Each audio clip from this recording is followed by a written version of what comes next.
Amados irmãos e queridos amigos visitantes, graça e paz da parte de Deus, nosso Pai, e de Jesus Cristo, esperança nossa. A leitura desta manhã está no Evangelho de Jesus Cristo, nosso Senhor, conforme escreveu o evangelista Mateus. O texto é de Mateus, capítulo 26. É o capítulo no qual o evangelista registra a instituição e a celebração da ceia do Senhor. Mateus 26, 17 a 19 e 26 a 30. Mas antes da leitura bíblica, permitam-me, os irmãos, fazer um registro antecipando-me ao meu nobre presbítero liturgo, que no momento próprio vai fazer a saudação aos visitantes. Mas o meu coração exulta e se alegra de tal maneira que eu quero me antecipar ao presbítero Lindenberg nesta saudação especial e informar à igreja que, dentre os vários visitantes que nos alegram, eu destaco aqui, por uma questão muito pessoal, a nossa irmã, uma médica amiga, muito ligada à enfermeira Eunice, a doutora Maria José. Alguém está procurando onde está a doutora Maria José? Fica de pé aqui, doutora. É esta grande e pequena que está aí. Obrigado, minha irmã. Eu faço isto porque a doutora Maria José, pela graça, meus irmãos, entendamos sempre, pela graça. E graça é favor imerecido. Graça é favor que não merecemos. Pela graça de Deus, a doutora Maria José é um daqueles muitos marcos do meu ministério. Ela se lembra disso e ela sabe por que estou dizendo isso. Ela é um dos grandes marcos na minha vida ministerial, pastoral.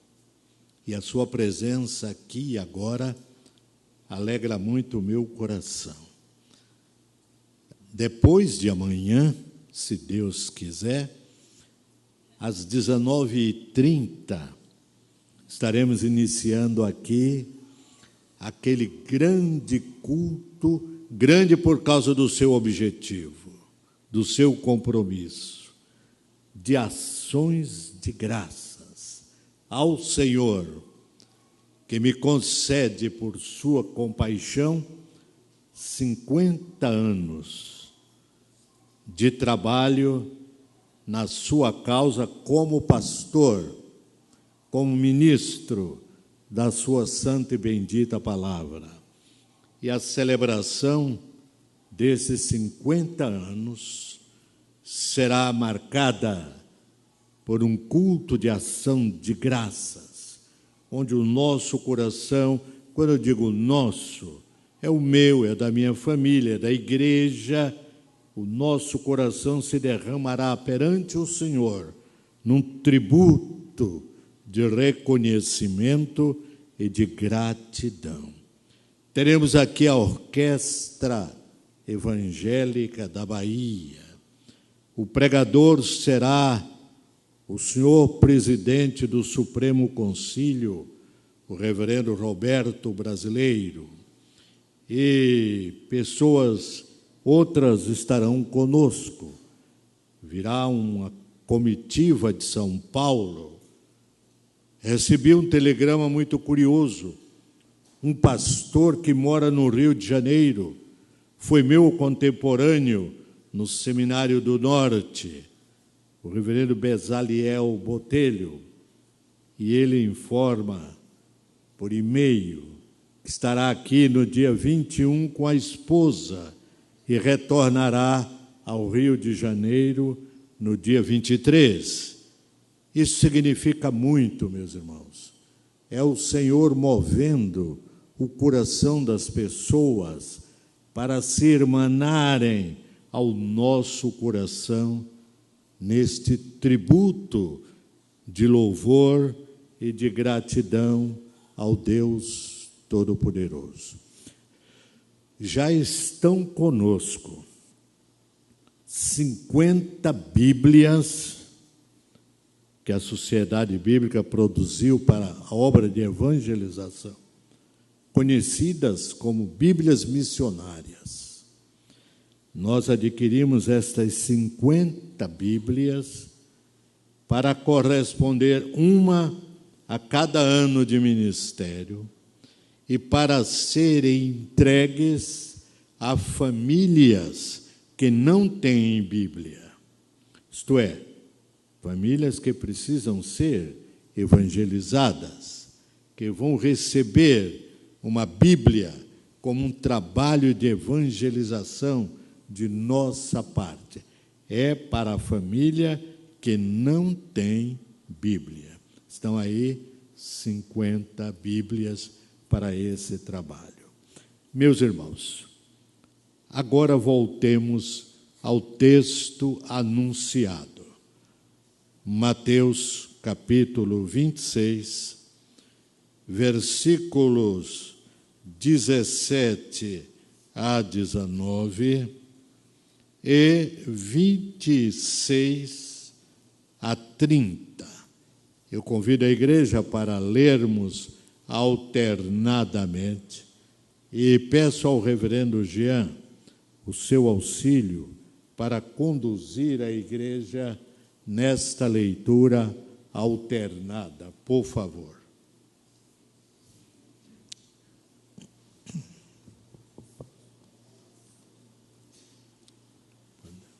Versículo 17. No primeiro dia da festa dos pães asmos, vieram os discípulos a Jesus e lhe perguntaram: onde queres que te façamos os preparativos para comeres a Páscoa? E ele lhes respondeu: ide à cidade,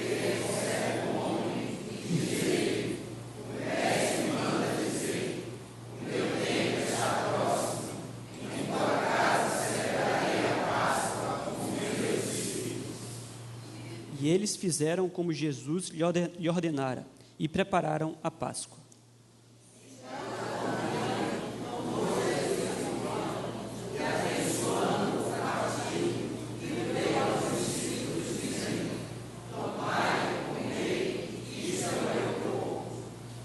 A seguir, tomou um cálice e, tendo dado graças, o deu aos discípulos, dizendo: bebei dele todos.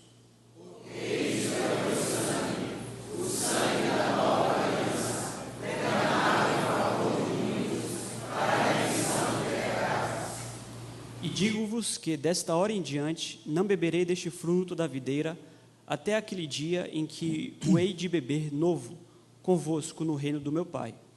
e tendo cantado o hino, saíram para o Monte das Oliveiras. Que o Santo Espírito de Deus, que dos céus inspirou esta palavra, a aplique com poder e graça ao nosso coração. Pai, Deus bendito e glorioso, obrigado por esta informação de caráter espiritual e eterno.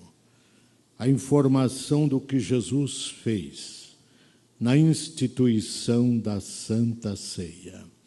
A informação de que esta é uma bênção para a nossa vida. Pedimos, Senhor, que esta palavra lida fale com poder e graça ao nosso coração. Fala, Deus, meu Senhor. Toca-nos com o fogo do altar. Fala, Deus, meu Senhor. Eis-nos prontos ao teu mandar, em nome e para a glória de Jesus. Amém. Queridos irmãos e amigos, o nosso tema agora de manhã é a Santa Ceia em 3 tempos. O que é Santa Ceia? Esta ceia aqui que nós celebramos todos os meses. Esses elementos que estão à mesa e dos quais em breve participaremos. Esta é Santa Ceia porque é separada. É Santa Ceia porque é instituída por Jesus. É Santa Ceia porque ela representa aquilo que existe de mais glorioso, de mais sublime no plano eterno da salvação da humanidade. Ela representa o corpo de Jesus, que foi pregado, cravado na cruz, ferido pelo meu pecado e vosso. Ela representa o sangue precioso do Senhor Jesus, que foi vertido na cruz do Calvário como penhor e como garantia do perdão dos nossos pecados. Então, irmãos, a Santa Ceia será examinada agora rapidamente em 3 tempos, em 3 aspectos. Primeiro, no passado. Deus não improvisa. Aprendamos isto. Deus é o Deus de planejamento, é o Deus de ordem. Ele poderia ter feito o universo todo, o mundo inteiro, a terra e a vida que nela existe, em apenas uma fração de minuto, pelo poder que ele tem. Todavia, preferiu fazer um planejamento, no qual ocupou 6 dias para a construção do universo. Deus não improvisa. Deus é um Deus de planejamento. A salvação da humanidade, minha e vossa, também não foi improvisada. Ele planejou desde os tempos da eternidade. E neste planejamento, ele incluiu o capítulo da preparação do mundo através de um povo por ele mesmo eleito, escolhido e orientado. O povo judeu, a partir da pessoa de Abraão, seu primeiro cabeça federal, haveria de ser o instrumento através do qual Deus se revelaria ao mundo e também revelaria o seu plano de salvação. E neste plano de salvação estava o elemento resgate, libertação.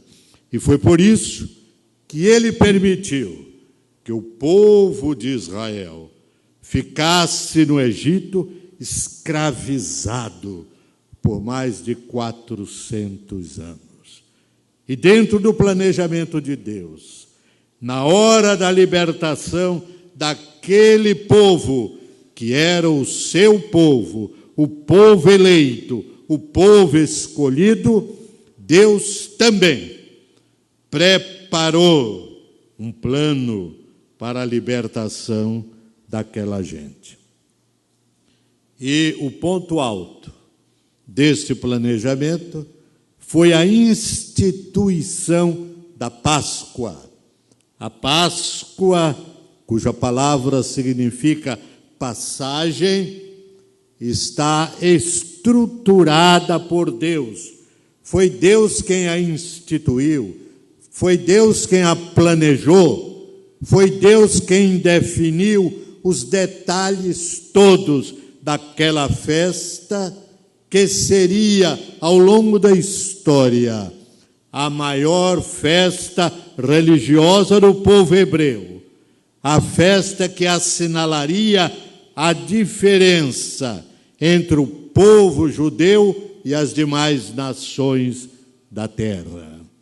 Deus chama Moisés, o líder político, social de Israel, e chama Arão, o irmão de Moisés, o líder religioso, o sacerdote, e lhes diz como eles deveriam fazer em termos de Páscoa, daquela festa que marcaria a saída, a libertação do povo de Israel.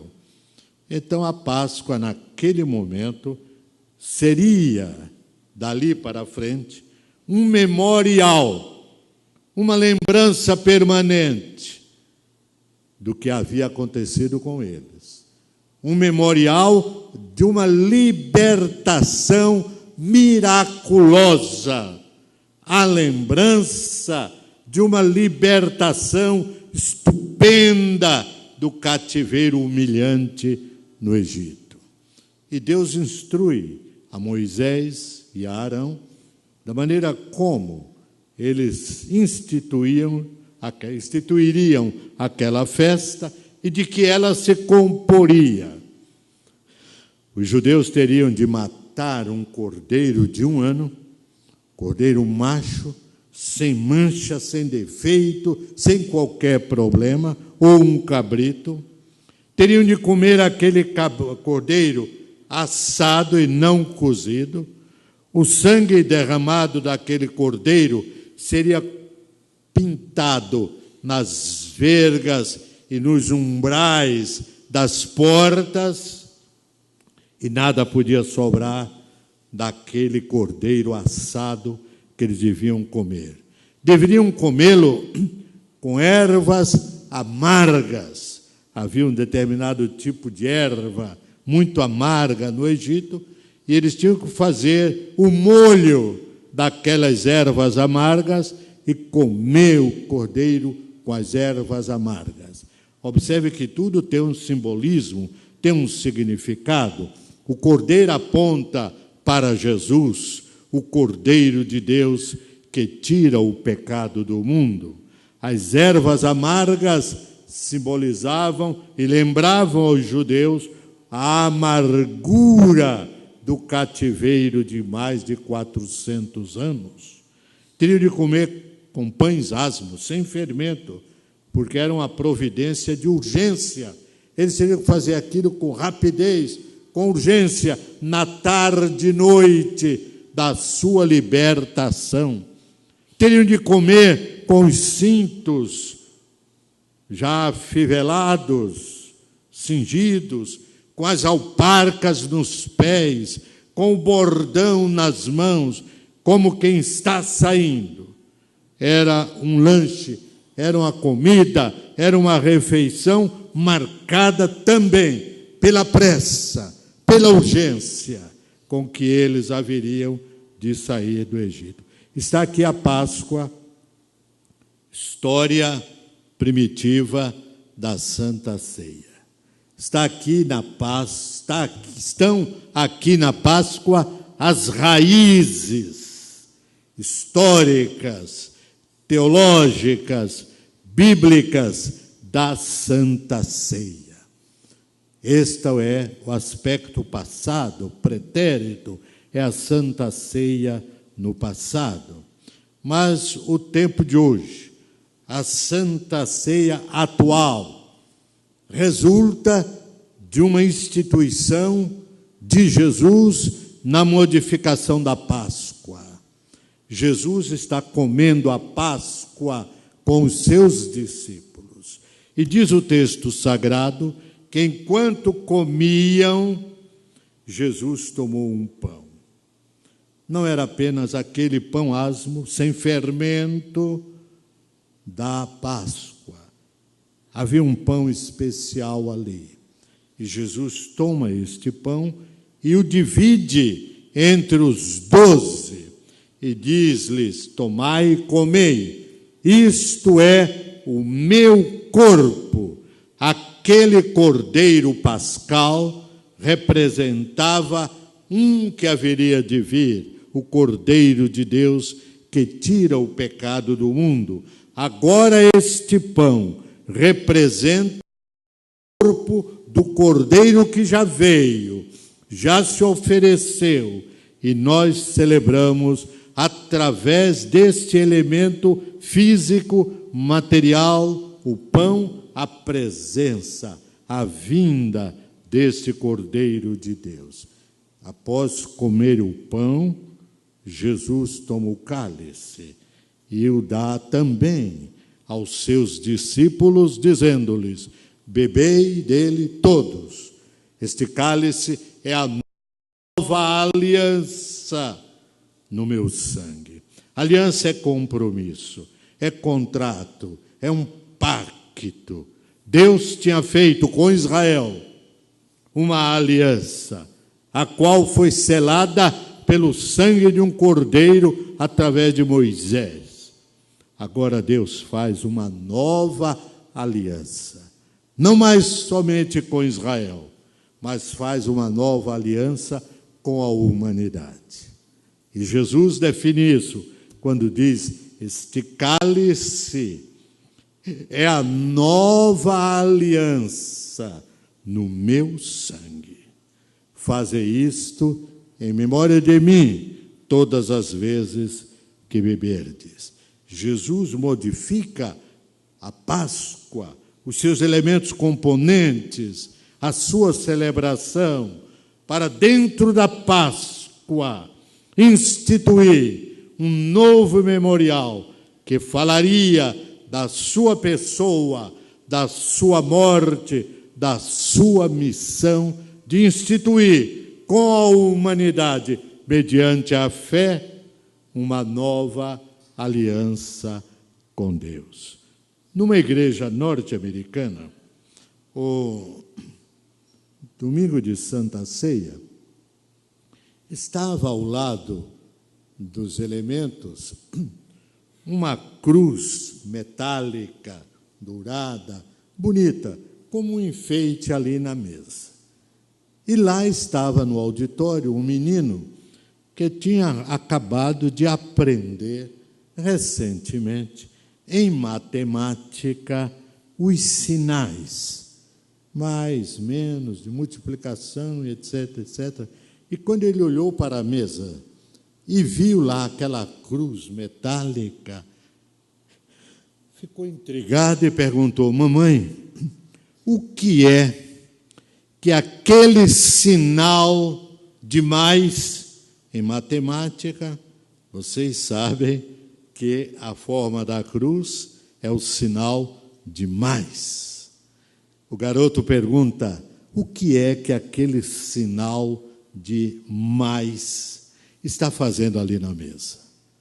E a mãe lhe explica que aquele sinal de mais era a forma da cruz na qual o Senhor Jesus havia morrido, derramando ali o seu sangue para os nossos pecados serem perdoados. Irmãos, a cruz é, na verdade, o sinal de mais, o sinal positivo, o sinal da graça que redime, que liberta e que santifica.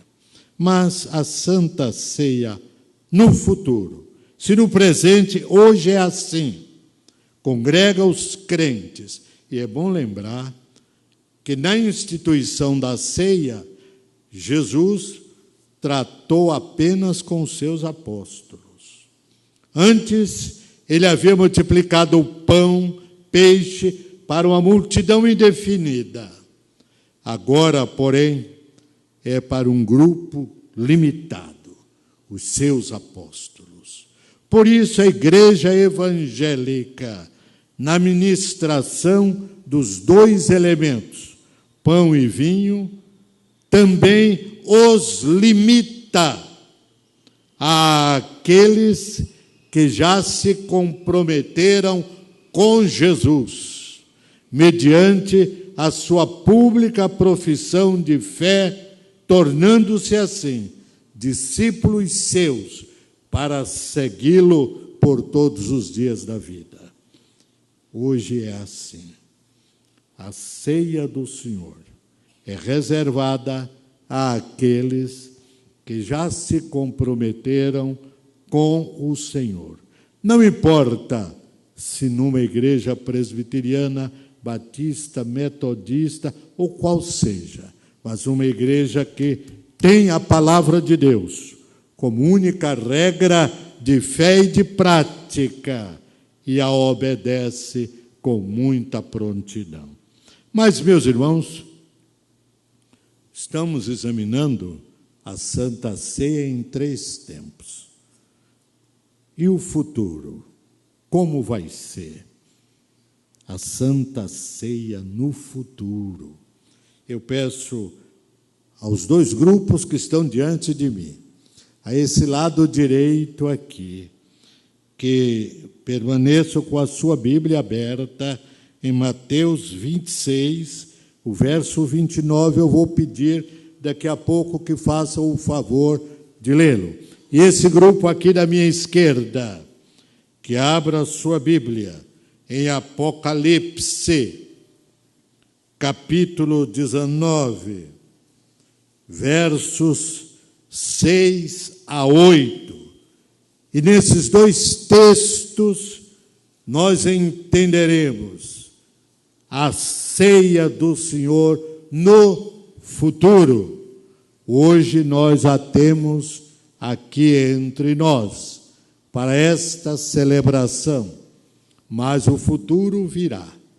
E vamos ver primeiro o que Jesus diz em Mateus 26, 29. O meu lado direito, por favor, vamos fazer um lindo coral aqui. Presbítero Paulo César, lidere esta leitura, por favor. Mateus 26, verso 29. A igreja inteira vai ler com ele.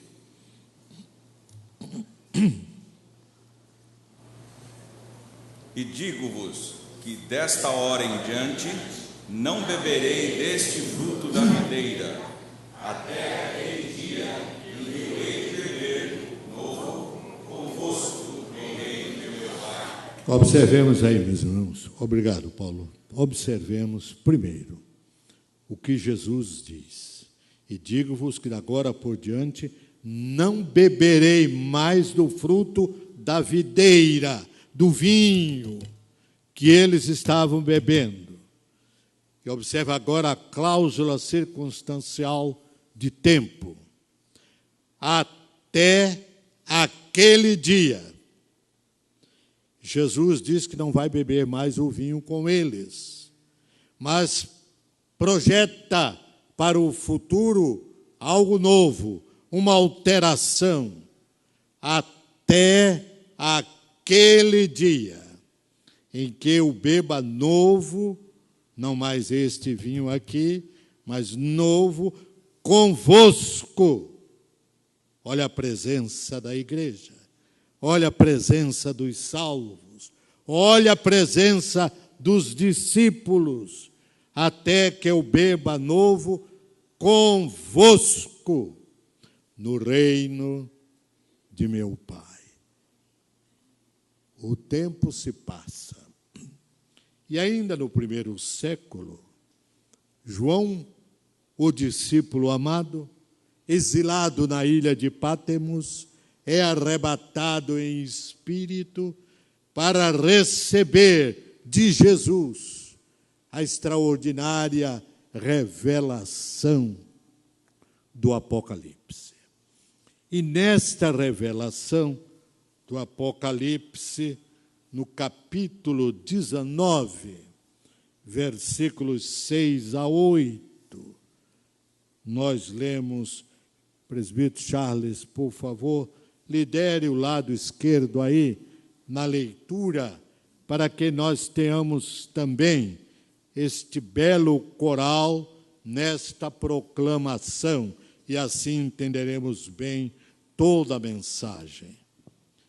Apocalipse 19, versos 6 a 8.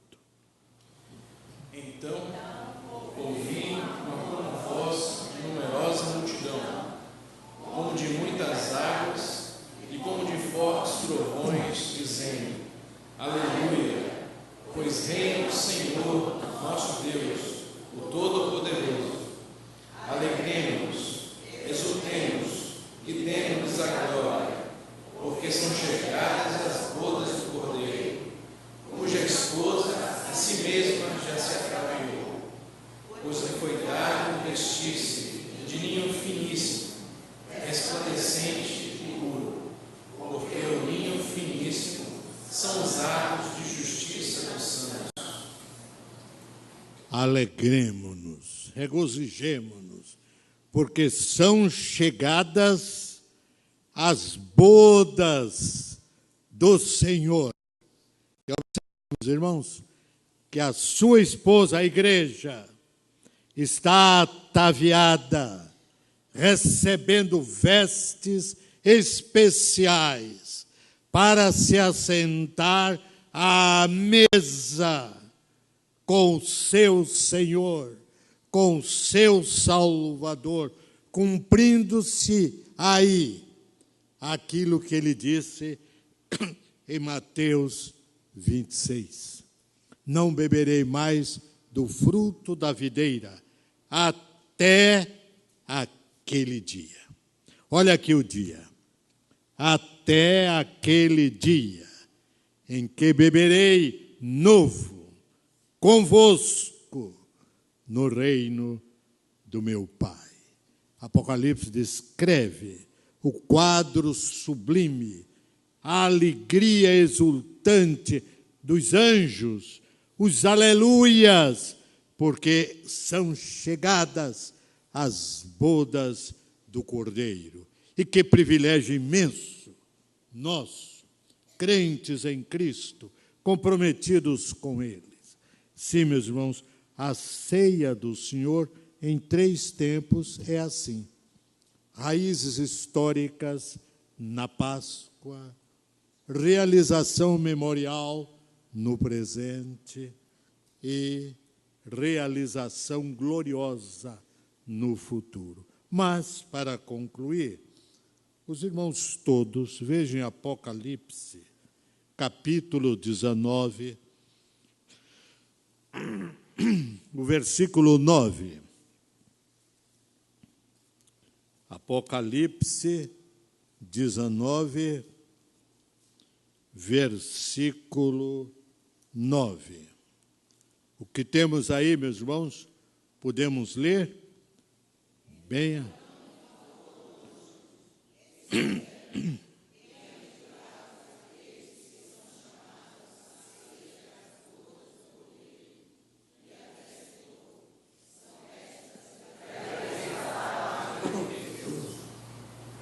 Escreve, disse o anjo a João, o escritor do Apocalipse, escreve: bem-aventurado aquele ou aquela que é chamado às bodas do Cordeiro.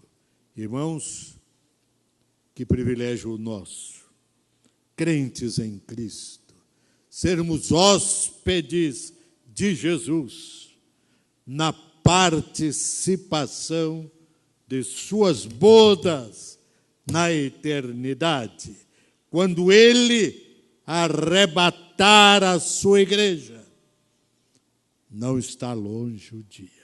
Aliás, meus irmãos, esta semana eu tive um sonho engraçado, até fiquei meio assustado. Eu sonhei que estávamos sendo arrebatados. E eu procurava saber do resto, todo mundo, onde está, e como é que eu ia subir, como é que eu ia passar pelo telhado. Eu estava em casa, era o sonho que eu estava tendo, mas isso não vai ser problema, não. Os irmãos se lembram que quando, no dia da ressurreição, os discípulos estavam fechados, com a casa trancada em Jerusalém, e Jesus apareceu no meio deles e lhes disse: paz seja convosco. Ninguém abriu a porta para Jesus. Ele não pulou nenhuma janela, as portas e janelas estavam fechadas. Mas ele entrou ali e se apresentou em corpo integral aos seus discípulos. É assim que vai acontecer. Quem sabe uma hora dessa aqui no culto, de repente, esses bancos ficam todos vazios. Até o pessoal da galeria, que já está mais perto, mais alto, vai subir todo mundo. E alguém vai passar por ali, por fora, vai olhar, uai, a igreja está vazia, o que é que aconteceu? Cadê os crentes daqui? Cadê o pessoal daqui? Não estará aqui mais essa gente. É assim que Jesus vai fazer. Usar o imã de Deus e atrair a igreja toda lá para a glória. Agora, infelizes daqueles que ficarem, porque neste período se inaugurará também o governo do anticristo.